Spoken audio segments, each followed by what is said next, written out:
The midnight oil stain on my driveway told a story I didn't want to read. 23 years of marriage, and I'm learning about my wife's secrets from a butt dial voicemail that lasted exactly 4 minutes and 17 seconds. "Tom, you make me feel alive again," Jennifer's voice whispered through my phone speaker. "Michael's so focused on that stupid garage, he doesn't even notice I exist anymore." I sat in my truck outside Henderson's Auto Repair, my shop, my life's work, listening to my world crumble in real time. The recording continued with sounds that made my stomach twist. Then came the planning. "We need to be smart about this," Tom's voice joined in. "Get him to file first. Make it look like his idea. Jillian says there are ways to make sure you get everything." Jillian, Jennifer's best friend since college, the woman who'd been coming to our dinner table for 15 years, smiling at me while apparently plotting my destruction. I saved the recording and drove home through empty streets. Our house sat dark except for one upstairs window, Jennifer's office, probably texting her lover while I worked late again, trying to save enough money for Sophie's final semester at State. The front door creaked as I entered. 23 years, and I'd never fixed that hinge. Jennifer always said it gave her warning when I came home late. Now I understood why she needed the heads up. "Michael, that you?" Her voice drifted down from upstairs, sweet as poisoned honey. "Yeah, just me," I called back, my voice steadier than I felt. I walked to my workshop in the basement, past family photos that now felt like evidence of a lie. In the corner sat my toolbox, organized, reliable, trustworthy, unlike everything else in my life. My phone buzzed with a text from Jennifer. "Don't wake me. Early meeting tomorrow." Early meeting, right. I wondered if Tom would be there, discussing quarterly reports and weekend getaways. I pulled up Tom's LinkedIn profile. Thomas Brennan, Regional Sales Manager at Hartwell Financial. Divorced 2 years ago. Clean-cut, corporate smile, probably never had grease under his fingernails. Everything I wasn't. The workshop felt smaller than usual, crowded with 20 years of accumulated tools and half-finished projects. This was my sanctuary, the place where I fixed things that were broken. Ironic, considering I couldn't fix my own marriage. But maybe I didn't want to fix it anymore. Maybe it was time to tear it down completely.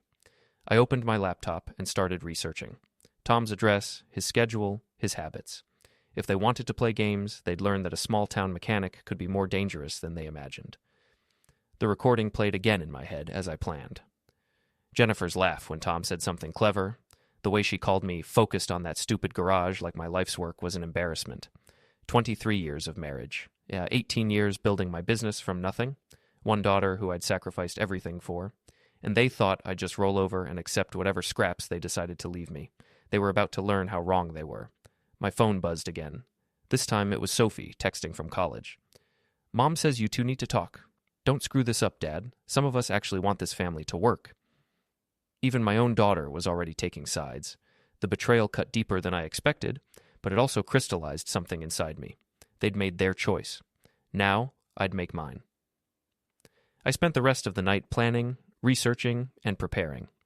By dawn, I had a strategy that would make Tom and Jennifer wish they'd never heard my name.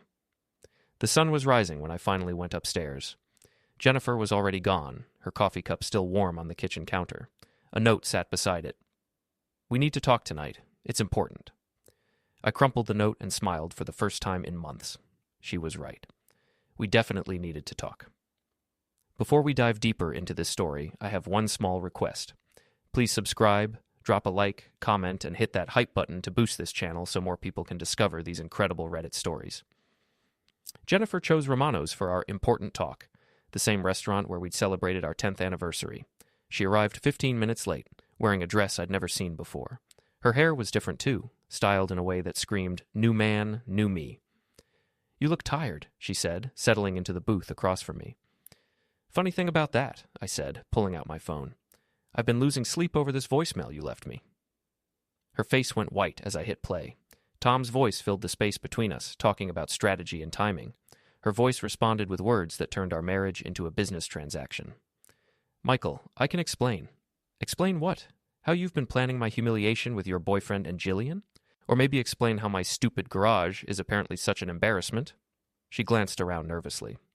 Romano's was packed with the dinner crowd, half of whom probably knew us. Small towns were like that. Everyone's business became public entertainment. "Keep your voice down," she hissed. "People are staring." "Let them stare. I'm done caring what people think."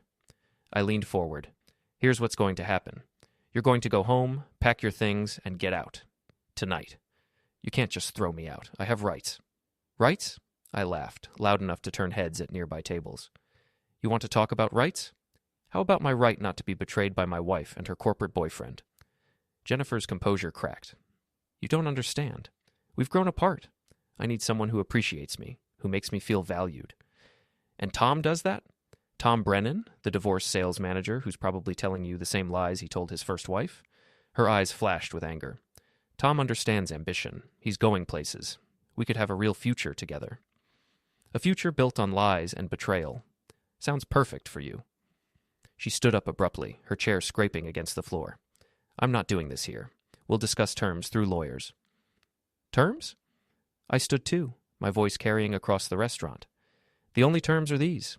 You get nothing. No house, no business, no savings. You made your choice, Jennifer. Now live with the consequences. You can't do that. Gillian says what? That she can help you destroy me? Tell me, how long has she been planning this? Since her divorce? Since she decided that everyone else should be as miserable as she is? Jennifer's face flushed red. Gillian's been a better friend to me than you've been a husband. Then go live with your better friend. See how long that lasts when the money runs out. I threw a 20 on the table and walked out, leaving Jennifer sitting alone in a restaurant full of staring neighbors. My phone started buzzing before I reached my truck. Text from Sophie. Mom called crying. What did you do? Text from Gillian. You're making a huge mistake. Jennifer deserves better. Text from Tom. We need to talk man to man. I turned off the phone and drove to Murphy's Bar, where Ray worked as the evening bartender. Ray had been my best friend since high school, a former boxer who taught me that sometimes you had to hit back harder than you got hit. Rough night? Ray asked, sliding a beer across the bar. Getting rougher. I told him everything, the recording, the restaurant, the texts. Ray listened without interrupting, his scarred knuckles tapping against the bar. So what's the plan? He asked when I finished. Plan? Don't give me that innocent act. I know that look. You're not just rolling over for this. What's the plan? I smiled grimly. They want a divorce? They'll get one. But not the kind they're expecting, Ray nodded approvingly. Need help? Maybe. But first I need to visit Tom, have a man-to-man conversation. Want company? Not yet. This first part I handle alone. I finished my beer and headed home. Jennifer's car wasn't in the driveway. Good. That would make things easier. Inside, I found her note on the kitchen table. Gone to Gillian's to think. Don't call. I wouldn't dream of it. Instead, I had other calls to make. Tom's address was easy to find. He lived in Riverside Heights, the expensive development where all the corporate types built their McMansions. His house was a monument to middle management success, big enough to impress, generic enough to forget. I parked across the street and waited. At 9:47 p.m., Jennifer's car pulled into his driveway. Perfect. Now I knew exactly where to find them both. Tom's BMW sat in the Hartwell Financial parking lot like a shiny target. I'd been watching his routine for 3 days, learning his patterns. Coffee at 7:15, lunch at the country club, gym after work. Predictable as clockwork. I waited until lunch hour, then got to work. The sugar in the gas tank was a myth, but loosening his oil drain plug wasn't. Neither was the envelope I slipped under his windshield wiper, containing printed screenshots of his social media posts about integrity in business relationships. The note inside was simple. Thought your HR department might find these interesting, especially the ones about married women being fair game. A concerned citizen. I didn't stick around to watch his reaction. Instead, I drove to Gillian's office at Morrison Real Estate, where she worked as a luxury property specialist. Her Mercedes was parked in the spot marked Employee of the Month. Gillian's car got the same treatment as Tom's, plus a special bonus. A manila envelope containing photos I'd taken of her car at the Riverside Motel last Tuesday, not with Tom, with her married boss, Richard Morrison. Small towns were gold mines of secrets if you knew where to look. My phone rang as I drove back to the shop. Sophie's name flashed on the screen. Dad, what's going on? Mom's freaking out about some lawyer stuff. Your mother made some choices, sweetheart. Now she's dealing with the consequences. But you can work this out, right? People get counseling. They fix things. I pulled over, my heart breaking at the hope in her voice. Sophie, some things can't be fixed. Your mom's been planning this for months. She's got a boyfriend, and she's been working with Gillian to take everything I've built. Silence stretched across the line. Then, that's not... Mom wouldn't do that. I have recordings, honey, texts, evidence. Your mother's not who you think she is. More silence. When Sophie spoke again, her voice was smaller. What does this mean for us? It means I'm going to fight for what's mine, including you. I'm not property, Dad. No, you're my daughter, and I'm not letting them poison you against me without a fight. After we hung up, I sat in my truck feeling hollow. This wasn't just about Jennifer anymore. It was about everything. My reputation, my business, my relationship with Sophie. They'd tried to take it all, assuming I'd be too weak or too noble to fight back. They'd miscalculated. My next stop was the courthouse, where I filed for divorce, citing adultery and emotional abandonment. The filing fee was $200, a bargain for what I was about to unleash. Then I visited my lawyer, Pete Harrison, who'd handled my business incorporation years ago. Pete was old school, the kind of attorney who believed in scorched earth tactics when clients got betrayed. You want to play hardball? Pete asked, reviewing my evidence. I want to destroy them legally, completely, within the bounds of the law, but without mercy. That can be expensive. I've got money saved. Jennifer doesn't know about the separate account I opened last year. I slid him a cashier's check.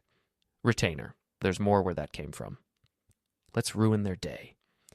By evening, Tom's car was smoking on the side of Highway 9, and Jillian was having a very uncomfortable conversation with her boss about professional boundaries.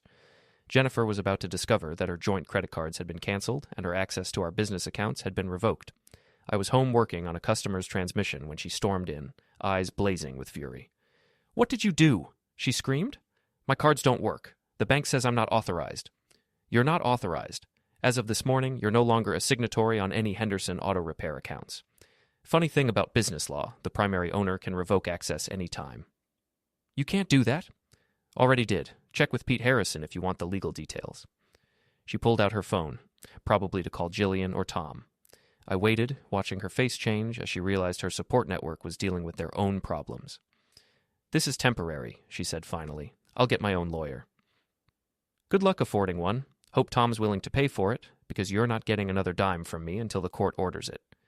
You're being vindictive. I'm being practical. You wanted to play games, Jennifer. Now you get to learn the rules. She stormed out, but not before I heard her on the phone. Jillian, I need help. Michael's gone crazy. I smiled and went back to work.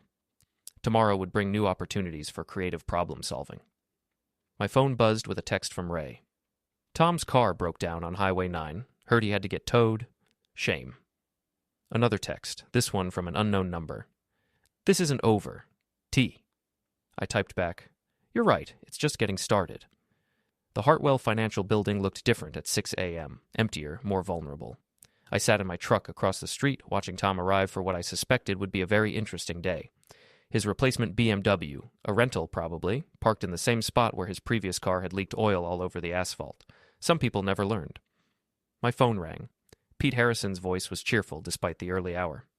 Good news and better news, he said. Good news is the adultery filing is rock solid. Better news is I found something interesting about your wife's employment history. I'm listening. Jennifer's been claiming a bachelor's degree from Northwestern on her resume. Problem is, Northwestern has no record of her ever graduating. She attended for 2 years, then dropped out. I felt a cold satisfaction settle in my chest. How long has she been lying about this? Based on her employment records, at least 10 years. Her current employer, Meridian Insurance, requires a 4-year degree for her position. This could be grounds for termination. Can you prove it? Already have. I'll be sending the documentation to their HR department this afternoon, now as a concerned citizen reporting potential fraud. After Pete hung up, I drove to the shop and tried to focus on work, but my mind kept wandering to Jennifer's face when she realized her carefully constructed new life was collapsing. Around noon, Jillian showed up at the shop. She looked terrible, makeup smeared, clothes wrinkled, like she'd been up all night. We need to talk, she said. Nothing to discuss. You made your choice when you decided to help my wife cheat. You don't understand. Jennifer's falling apart. She's talking about extreme measures? Like what? Jillian's eyes darted around the shop nervously. Like claiming you threatened her, like getting a restraining order, like telling people you're dangerous. I set down my wrench and gave Jillian my full attention. Is that a threat? It's a warning. Back off, Michael. Let Jennifer have the divorce she wants, take your share, and walk away. Before this gets ugly. Gets ugly? I laughed. Jillian, you helped my wife plan to destroy me. You think I'm worried about ugly? You should be. Jennifer's got friends. people who'll believe her story over yours. And I've got evidence. Recordings, photos, documentation. Want to guess which carries more weight in court? Jillian's face went pale. What photos? The ones of you and Richard Morrison at the Riverside Motel. Want to bet his wife would find them interesting? She backed toward the door. You're bluffing. I pulled out my phone and showed her the screen. Her face in the passenger seat of Morrison's Jaguar, his hand on her thigh, both of them laughing. The timestamp showed last Tuesday at 2:47 p.m. Still think I'm bluffing? Jillian ran. Literally ran to her car and sped away, tires squealing against the asphalt. My phone buzzed with a text from Jennifer. Stop harassing my friends. I typed back, stop lying to employers about fake degrees. The response came immediately. What are you talking about? Northwestern University, class of 1998. Except you never graduated, did you? How long before Meridian Insurance figures that out? No response. But 20 minutes later, Tom showed up at the shop, his face red with anger. You need to stop this, he said, marching up to my work bay. Stop what? Running my business? You know what? The games, the sabotage, the harassment. Jennifer's a wreck. Jennifer's a liar and a cheat, just like you. Tom stepped closer, trying to intimidate me with his corporate presence. I'm warning you. You're warning me? I stood up, wiping my hands on a shop rag. Let me tell you something, Tom. I've been working with my hands for 20 years. I know how to fix things, and I know how to break them.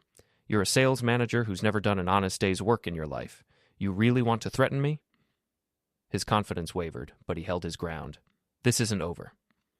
You're absolutely right. It's not over. It won't be over until everyone in this town knows exactly what kind of people you and Jennifer are.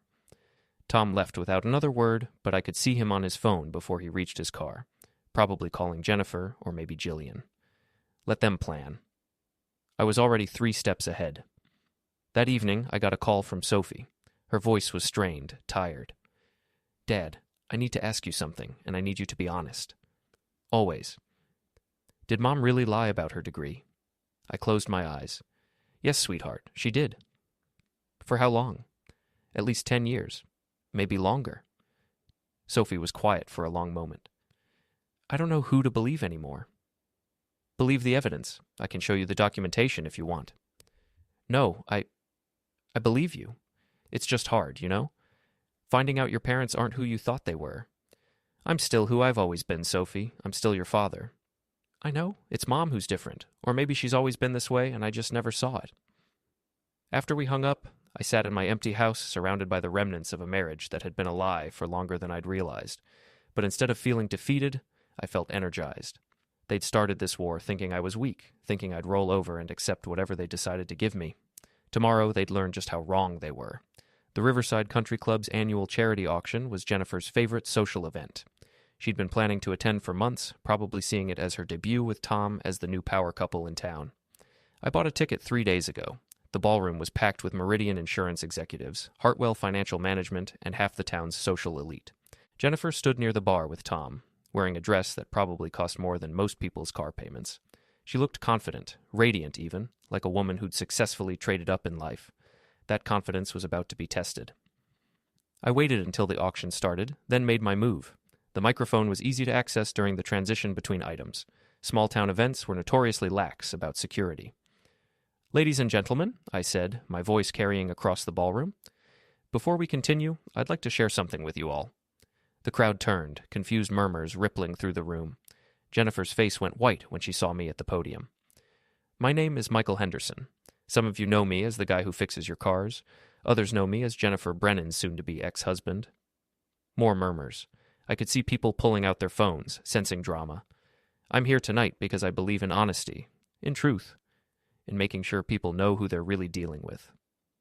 Jennifer started pushing through the crowd toward me, but Tom held her back. Smart man. See, I recently discovered that my wife has been having an affair with Tom Brennan from Hartwell Financial. But that's not the interesting part. The interesting part is how they've been planning to destroy my business and steal my assets with help from Jillian Morrison. The crowd was fully engaged now. This was better than any auction item. But here's what really bothers me, I continued. Jennifer's been lying to her employer about her educational background. She claims to have a degree from Northwestern University.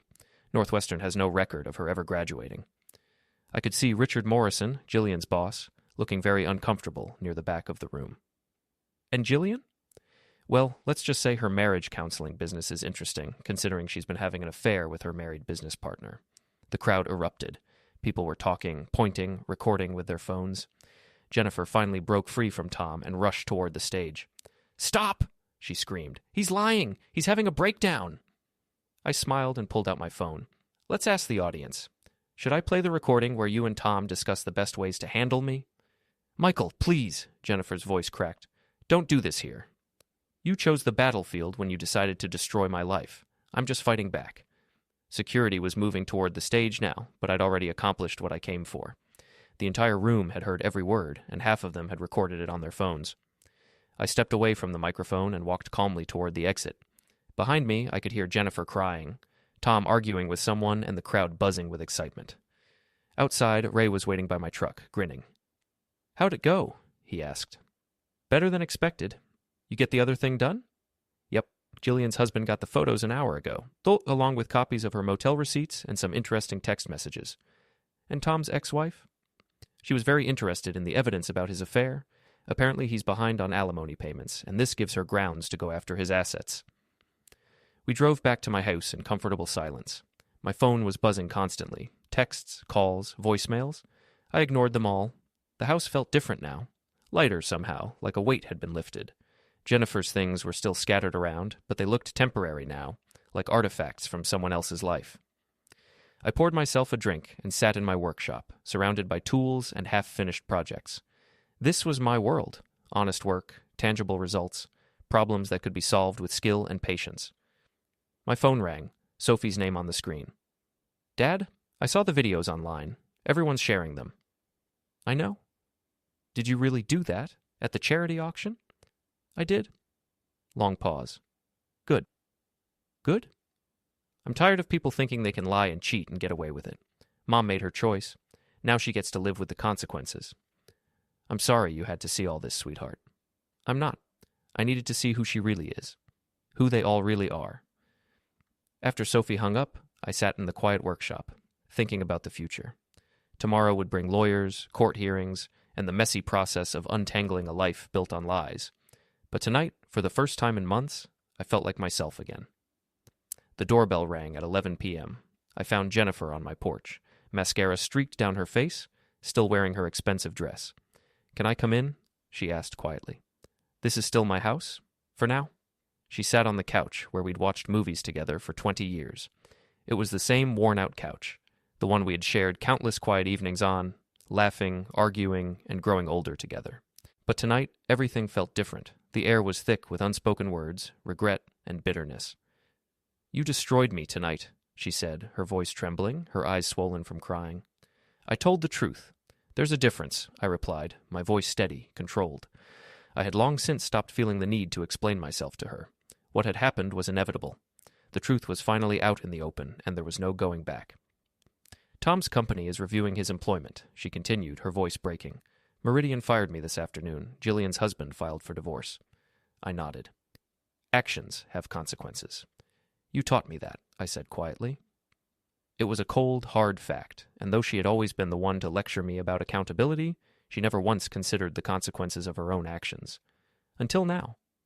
She looked up at me, her eyes red and swollen, as if she were searching for some sign of remorse or pity, but there was nothing in me that could offer that. Not anymore. "What do you want, Michael? Money? The house? Just tell me what you want to make this stop." I sat across from her, studying the face I had once loved, truly loved, for more than half of my adult life. It was a face I had seen change over the years, from the girl I married to the woman who had betrayed me. The woman sitting in front of me now was a stranger, and that realization hit harder than anything she had ever done to me. "I want you to admit it," I said, my voice cold but firm. "All of it. The affair, the lies, the plan to destroy me. I want you to admit that you never loved me, that this was all just convenience until something better came along." She flinched at the words, her face contorting in denial. "That's not true," she said, her voice shaking with defensiveness. "Isn't it?" I leaned forward, fixing her with a stare. "When did you stop loving me, Jennifer? Was it when I chose to build a business instead of climbing some corporate ladder? When I got grease under my fingernails instead of wearing suits and shaking hands with people like Tom? When did I become so unworthy of your love that you found it in the arms of someone else?" Her tears began to fall again, but I felt nothing. No sympathy, no regret, no desire to comfort her. Just the slow burn of betrayal that had been smoldering for months, now fully ignited. "I did love you," she whispered through her sobs, "but we grew apart. We wanted different things. So you decided to take everything I built, everything we built, and give it to your boyfriend." The words were harsh, but they needed to be said. "You tore apart our family for a man who saw you as a temporary fix. Is that what it was? A temporary escape from your own discontent?" "It wasn't supposed to happen like this," she said, her voice barely audible, as if she were trying to convince herself as much as me. "How was it supposed to happen?" I asked, my voice rising slightly, frustration creeping in. "You and Tom and Jillian had it all planned out, didn't you? I was supposed to just accept it, accept everything, your betrayal, your lies, and take whatever scraps you decided to leave me." She didn't answer. Her silence was answer enough. "Here's what's going to happen," I said, my tone cold and final. "You're going to move out. Tonight.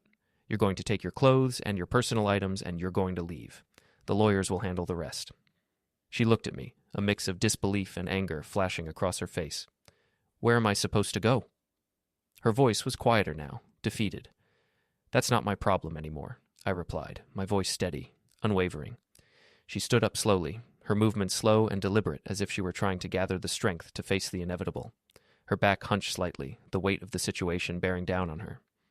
"This isn't over, Michael," she said, her voice almost a whisper, but it held an edge of something I couldn't quite place. "Yes, it is," I said, standing up and walking toward the door. "You just haven't accepted it yet." I watched as she packed her things, 23 years of marriage, reduced to 3 suitcases and a jewelry box. The room, once filled with memories of us, of our life together, now seemed foreign. Everything was being stripped away, piece by piece, and yet I felt nothing but a strange sense of finality. She was gone, emotionally and now physically. When she was finished, she stood in the doorway one last time.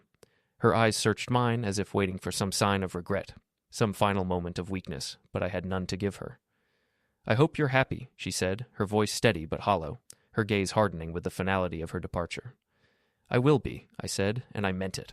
I watched her drive off, the car disappearing down the street, and for the first time in what felt like forever, I felt a weight lift off my shoulders. I closed the door behind me and locked it, turning off the lights. The house was silent, empty in a way it hadn't been in years. Tomorrow would bring new challenges, but tonight was mine. Tonight, I could finally breathe. I'd won. Not just the battle, but the war. Jennifer, Tom, and Jillian had underestimated the quiet mechanic who worked with his hands and kept his mouth shut. They thought they had it all figured out, that their carefully laid plans would unfold without consequence. But they had miscalculated. They'd learned too late that still waters run deep, and sometimes the current is strong enough to sweep away everything in its path.